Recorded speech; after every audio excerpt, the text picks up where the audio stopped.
100 admission अजून वाढतील, पण तसं होत नाही. मग सरांना किती राग आला पाहिजे. तर जेव्हा मला असं वाटतं ना की गोष्टी माझ्या कंट्रोलच्या बाहेर आहेत, तेव्हा मला काय करू. नंबर 1.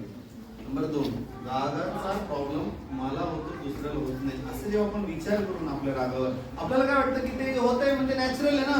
आपण म्हणतो ना मग राग येणार नाही का, म्हणतो का नाही. हो मॅडम, हो मॅडम, आहे की नाही. आपण म्हणतो ना. आपण असं मला राग आला असेल तर आपण कसं म्हणतो की मला राग आला, म्हणतो का नाही. तो असं बोलला, ती असं बोलली, मला राग आला. आता समजा याला राग आला आणि हा मला काहीतरी बोलतोय, मग मी त्याला काय म्हणणार की एवढा राग चांगला नाही किंवा एवढा राग करू नये. म्हणजे जेव्हा मला येतो तर मी करतो का येतो, येतो. आणि जेव्हा त्याला येतो तो कशीच आपण म्हणजे तुमच्या लक्षात जी गोष्ट ऑटोमॅटिक होते त्याला मी काय करू शकतो का, नाही. पण जे मी स्वतःहून करतो त्याला काय करू शकतो का, येस. कळतंय मला काय म्हणतो.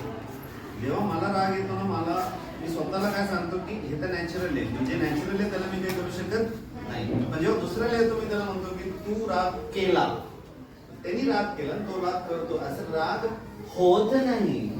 प्रेमी कधी व्हायला असं होत नाही. म्हणजे आता जे काही झालं असेल ना पाचव्यामध्ये, जिथपर्यंत मला येत आहे ना, तिथून पुढे हे 2 महिने जर मी 1 ते 2 तास एक्स्ट्रा, माझं काय म्हणणे, तुम्ही ऑलरेडी समजा 4 तास अभ्यास करताय ना वर्षात, तर मी आलोय म्हणून अर्धा तास ऍड करा.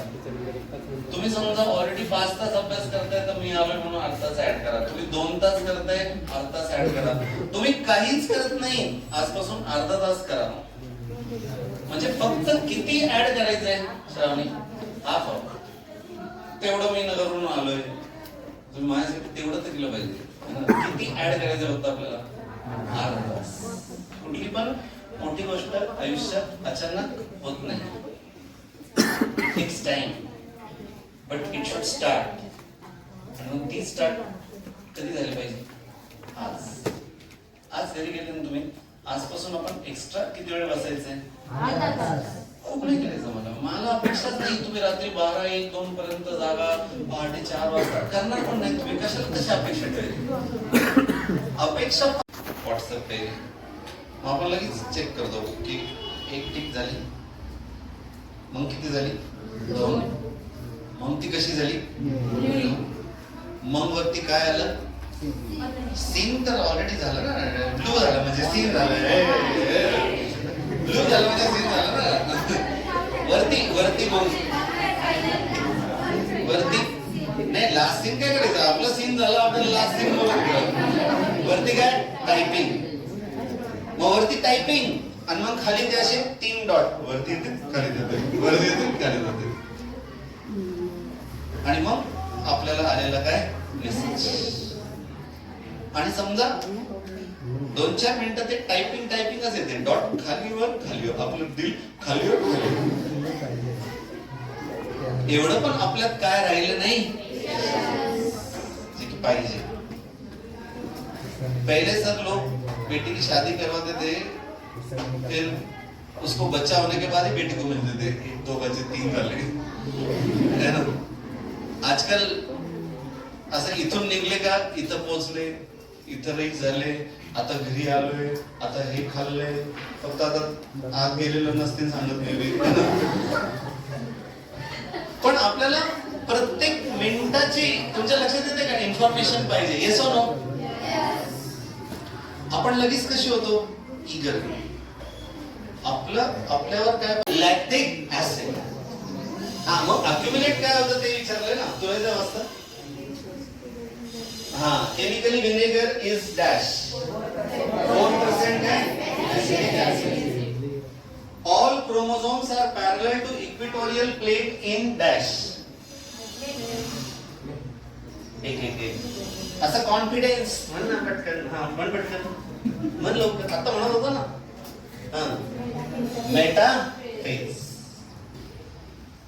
सी काही गोष्टी तुम्हाला येतात ते, काही गोष्टी तुम्हाला येत नाही. याचं पण अनालिसिस केलं पाहिजे तुम्ही. बघा जनरली सर कसं असतं सचिन सर, आपण जेव्हा अभ्यास करतो ना, एक नॉर्मल ह्युमन टेंडन्सी इकडे पाटील, की मला जे येतं ना मी तेच परत वाचतो, आणि मला जे येत नाही ना मी ते वाचत नाही. एक ते चांगली फिलिंग येते मला. म्हणजे मला जेव्हा वाचायचं आहे ना, मला समजा हा चॅप्टर येतोय ना, मला हा चॅप्टर अवघड जातो ना, मग मी जनरली पहिले जो चॅप्टर येतो ना तो वाचतो. म्हणजे मला ते भारी वाटतं. मी पहिले कोणतं चॅप्टर वाचलं पाहिजे जे मला येत नाही. इथून आज 10th स्टँडर्डची 3 चालू चल शेजारी दिलं मागं दिलं तुला हे टेन्थच आहे ना सगळे येते की अक्षरच कळलं नसतं. Dash is the example of first wise man, Neanderthal man. Very good. Metamerically segmented animals are found in. Metamerically segmented animal, पटकन मेटामेरिकली 10th वाले इकडे नाही. मेटामेरिकली सेगमेंट, बॉडीवर असे असे असे असे असे असे असे असे असे सेगमेंट. हा दिवसभर क्लास घेऊन अभ्यास नाही करत मग काय बोलणार. कसं असं असं असं सेगमेंट काय. अर्थोम, अर्थोमचा phylum Annelida. Very good. There are dash sensitive biodiversity hotspots in the world. किती बायोडायव्हर्सिटी हॉटस्पॉट्स आहे वर्ल्ड मध्ये? वर्ल्ड मध्ये किती बायोडायव्हर्सिटी हॉटस्पॉट आहेत? हा पटकन चल. किती बायोडायव्हर्सिटी हॉटस्पॉट आहेत अंदाजे तुमच्या लक्षात येते का? तुम्हाला असं वाटतंय की तुम्ही हे नंतर करता, पण नंतर करायला आपल्याला आता वेळ नाही.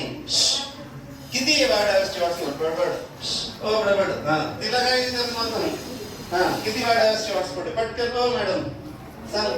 48 नाही. हा डॅश किती आठवत सांगणं पटपट शकते ना. नाही 34 है ना. Dash is famous for white revolution. White revolution मध्ये कोण होते ते? स्वामीनाथन नाही. हा वर्गेसी. स्वामीनाथन कशासाठी होते? Green revolution. अक्षरच कळणार मला माहित आहे. Excess lipids are stored in dash tissue. Excess lipids are stored in dash tissue. हा ऍडिपोस काय टिश्यू. मागे ते 10th वाले कोण आहेत? बरोबर वाचून येते का अक्षर वाचता? दररोज 2-3 पास कर तेच वाचते तिकडून. आता बघू बरं एवढं घाण आहे. मी घाण म्हटलं का की तो पण म्हणतोय का